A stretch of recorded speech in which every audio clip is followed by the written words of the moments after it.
Yes, ladies and gentlemen, dear Richard Sulik, добрый день. I'm very pleased to be here in Bratislava, second time, and I want to pay tribute to Richard's great effort to make Bratislava a center of liberal thought, liberal ideas.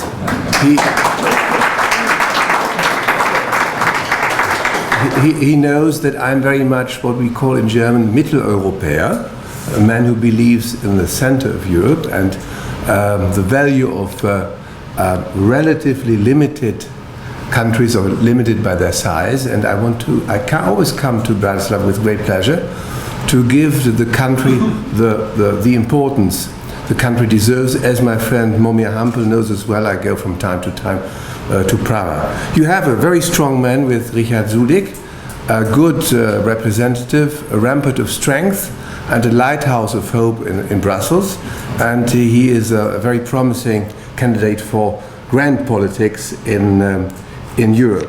So my position is very simple. I'm a university professor. I was active before that in banking, so I'm a practitioner as well, and we have a little think tank which is called Europolis, which fights Mr. Draghi's policy, and for the time being we are not in a position to bring him totally down, but as ECB is very much in a prisoner dilemma, facts have to bring him down. We have many complaints, we've lodged many constitutional complaints against the violation of the bailout clause in the case of the Greek bailout, the European Financial Stability Facility, and the so-called European Stability Mechanism, and as well against the banking union, and last but not least against what is called quantitative easing.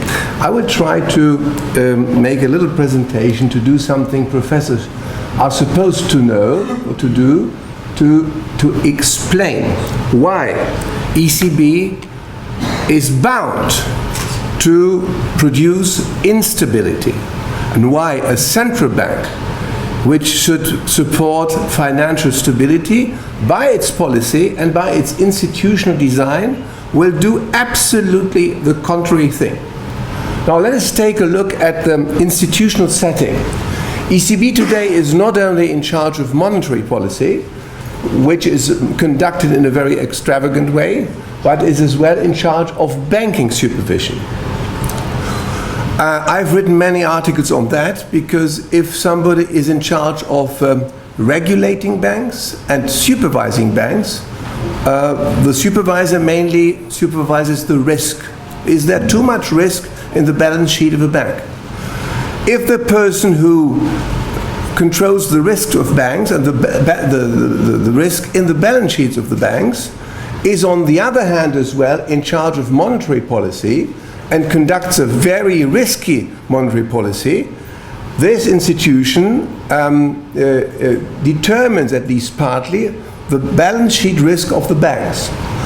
If ECB, as the center of monetary policy, is in charge of outright purchases of standloans, which it buys from banks, if ECB, or in as much as ECB is in charge of refinancing the bonds of the so-called European Stability Mechanism, and in as much as ECB conducts a certain collateral policy, that is to say, gives a list according to which certain securities are eligible for refinancing or for repo operations or not, in these circumstances, ECB has a direct influence on the risk of the balance sheet of banks.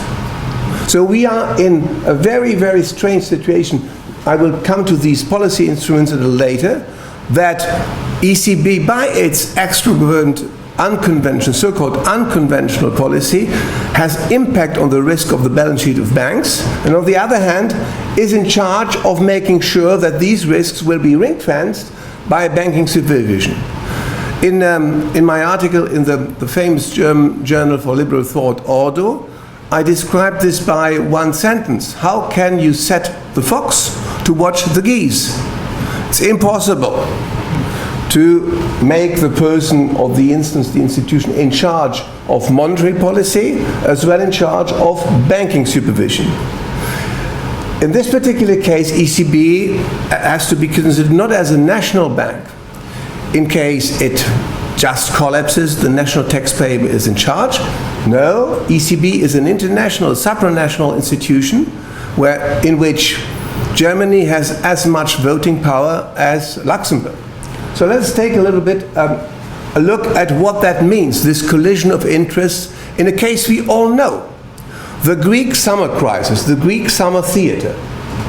So the ECB has a very, very powerful position in as much as ECB is able by its veto power in the Council to forbid the Bank of Greece to do what they call an emergency liquidity assistance. In that particular case, the Greek government was practically in default, but it continued to issue treasury bills, short-term debt. Nobody was on the market to subscribing except the four most important Greek banks. These most important banks needed cash for that. They got the cash by some ELA loans which were created by the Bank of Greece. The first step, Greek government issues treasury bills. The second step, Bank of Greece gives money to the four most important banks, called emergency liquidity assistance. The National Bank of Greece creates money, has the sovereign power of creating money. And then the banks subscribed these bills and gave it back as a collateral to the Bank of Greece. So it got refinanced. This process was watched by the national central banks and ECB, and ECB was concerned in two matters. ECB was formally in a position to stop that process, because if we consider Greece as a corporation, this was a corporation being bankrupt, and bankruptcy was continued, which is a case of criminal law. If Greece were a corporation, people would have been in jail. The banks and the central bank, in order to redeem some debt on the level of the IMF, created money which was a sovereign artificial abuse of monetary power. And this could have been vetoed by ECB because in the governing council with a 2/3 majority, you could have stopped the Bank of Greece. Everybody in ECB, everybody was deeply convinced that Greece was bankrupt. Everybody in ECB was deeply convinced that these most important banks were bankrupt and illiquid. Nevertheless, nobody voted this, and ECB as a supervisory power, Madame Danielle Nouy, the French president, never intervened because they said, in this case we have a sector crisis, and the articles or the regulation on the banking union is not applicable in a sector crisis. So we can take the Greek case as a first proof that ECB, in this particular situation, instead of creating stability, financial stability, and closing down these banks, did the contrary and prolonged a state which was virtually bankrupt. Let me now turn to the next step, because we are in a new phase of financial capitalism. The creation of an autonomous sphere, which, by the way, Richard, the left-wing people have not discovered. They have not discovered it because they simply ignore what happens here, but their clientele, their clients, the people who by zero interest policy get confiscated or get expropriated, they will sooner or later protest. Now let's take a look at the way ECB contributes to the maintenance of an artificial solvency for certain governments. Well, you know, this is the European Stability Mechanism. The European Stability Mechanism has a very special feature. It is the only euro saver or rescue mechanism that can subscribe not only on the secondary market, but which can directly subscribe on the primary market, which ECB cannot. if, and I say this not as a professor but as a former banking practitioner, you underwrite or subscribe 50% of the issue is sold. It's well placed. So ESM can subscribe any state bond issue on the primary market up to 50% and can then hand it over a logical second later to ECB, which within the program of outright monetary transactions or within QE purchases the bonds from ESM.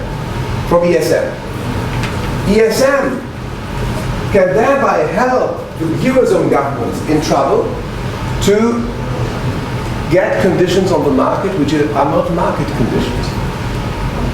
That system is prolonged by a very special way of refinancing of ESM.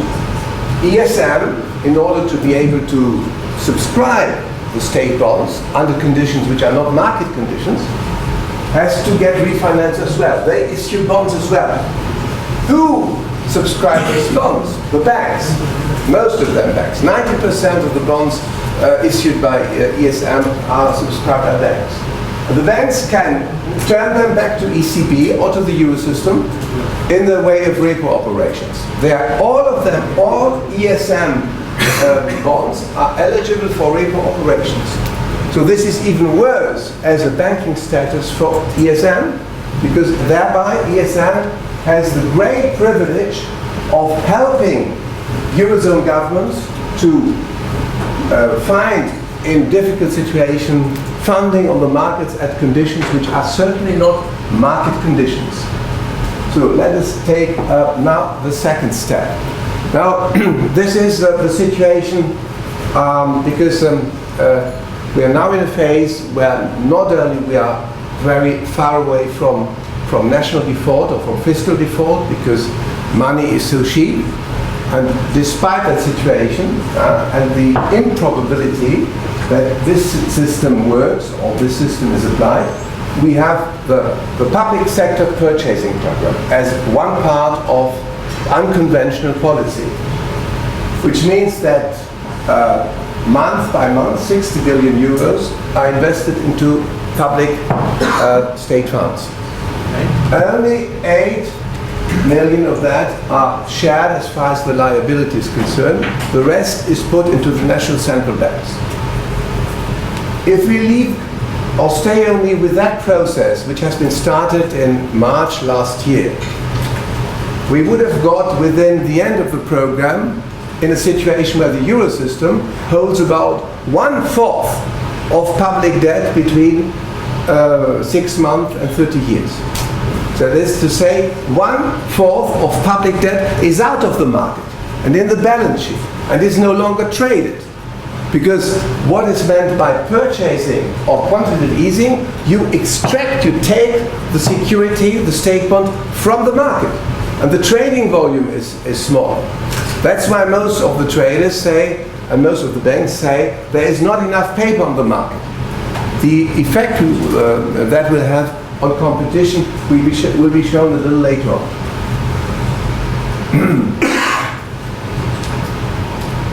The most important change which has been made in December 2015, which is the next step of QE, is that ESM bonds are no longer eligible for repo operations with ECB, but can directly be bought by ECB. So the banks do no longer need to buy or to purchase or to underwrite, to subscribe refinancing bonds of ESM, European Financial Stability Mechanism, European Financial Stability Facility, and European Investment Bank. But ECB now buys directly, within the limits, these bonds and puts them into the balance sheet of, into their own balance sheet or to the balance sheet of the national central banks. So this system goes a little bit in the direction of instability or growing instability, because there is no increase in inflation. The inflation target, which Richard Sulek has called into question, has not been achieved. So the policy is inefficient, and the risks which have been taken are enormous. So there is a disproportion between the risks of the policy and the targets which have not been changed, which have not been achieved. And secondly, that is why there is less and less paper on the market. Zero interest policy leads to a decreasing volume of state bonds which are eligible for these operations. Because in Germany, well, if you go beyond, you have to go beyond 4 years in order to get the yield. If you have a duration of less than 4 years, you don't get a positive yield. And ECB is not allowed to purchase state bonds which are more negative in interest rates than 0.4%.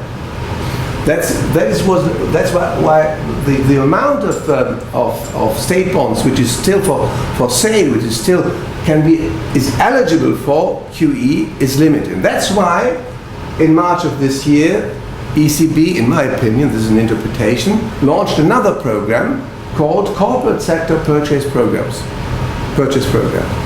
which is the purchase of bonds issued by corporations, which is another step of a desperate, an act of despair, because apparently policy is inefficient. Secondly, there is less and less paper on the market. Thirdly, banks are unwilling to sell to ECB their paper or their bonds because they have to replace this with investments having a similar yield. And thirdly, you don't find sufficient paper on the market having sufficient yield. That's why the corporate sector purchase program was conceived, in my opinion, and that's why today ECB month per month buys between 10 or 15 billion euros and invests even in private placements. And Benoît Cœuré, who unfortunately is the man in charge of market operations, because he is not there in order to work for ECB, but he's there in order to protect French interests, and French interests first, he says we are preparing something more unconventional. And they're supposed to prepare something more unconventional because they simply don't find sufficient paper on the market. The market for corporate bonds is far more limited than the state bond market. So either they change the minimum rate of interest, the yield, or they change the amount of the percentage to be bought. Till now it's between 25 to 32%. In the field of corporate issues, ECB goes directly into the primary market. It buys up to 70%. Yeah? And ECB and the shareholders of ECB are commonly liable for that. So the Slovakian taxpayer, the German taxpayer, they are all in the same boat. This is a qualitative leap which we have never had before. So I don't want to bother you with too many details because things are, in my opinion, developing. But to sum things up, we can, well, today, perhaps I should give you one more picture, which is so nice because it's Italy. Italy is always a very amazing country, which shows that there is a specialty. Well, at the end of last year, we had a crisis of 4 regional banks, and these 4 regional banks had more or less to be saved, and one pensioner committed suicide on the road, and democracy is afraid of nothing more than a voter who commits suicide in public. So this was right away in the headlines. So Italy had to set up very quickly a bad bank which purchased the non-performing loans from these banks and put them into a special purpose vehicle to purify or to strengthen or to consolidate the balance sheet of the banks which would have otherwise would have declared a default. In order to do this, the Italian government knocked at the door of the European Commission, because the European Commission has several institutions under its shelf. First of all, the European Commission cooperates with ECB in as much as ECB is the supervisory agency, Danielle Nui Fresh. She finds out whether a bank is failing or likely to fail. The second mechanism is, let's go back to that. Yeah.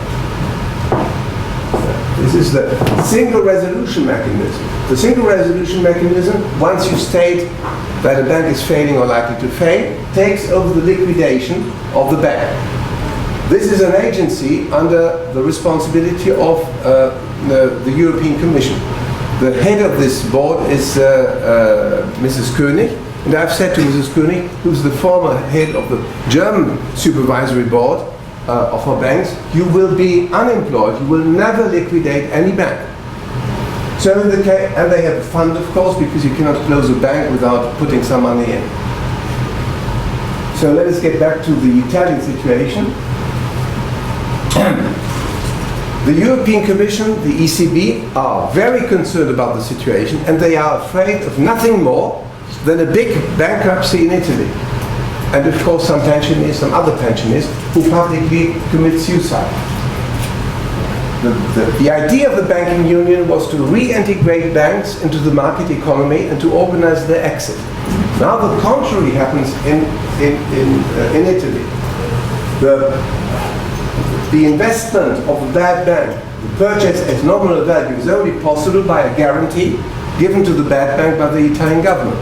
This guarantee is state aid. And the European Commission said to the Italian government, you have to notify this. And then the European Commission said, well, we will close both eyes, you will go ahead, because the price of the guarantee is supposedly a market price. And on condition that the guarantee you give as a government for the bad bank to be able to purchase at nominal value is a market value, is a market price, we will let this go.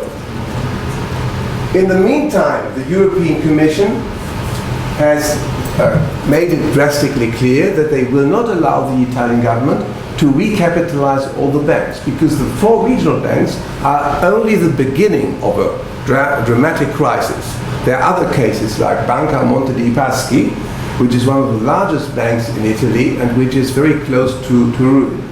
So we find simply out that in this case, which would have been a sample case for applying the banking union and reintegrating the banks into the market economy, both the Italian government and the European Commission have done their utmost not to apply the supervisory rules they have set themselves.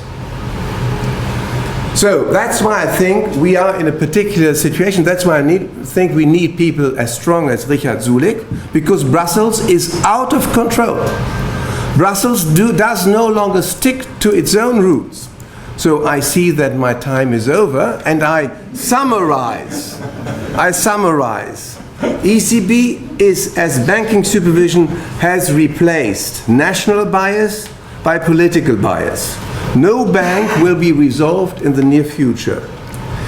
With special, unconventional instruments like ELA, QE, qualitative easing, ECB is squeezed in a conflict of interest. Thirdly, there is a distortion of competition by ECB. ECB organizes this distortion of competition between sovereign debtors, between public and private companies, and of course between national banks. And finally, due to zero interest policy, the pension funds are unable to make the necessary intervention in order to ensure that the pensions will be paid once you have to retire. Because one day, even you will have to retire. Not too soon, because we need you. Thank you very much.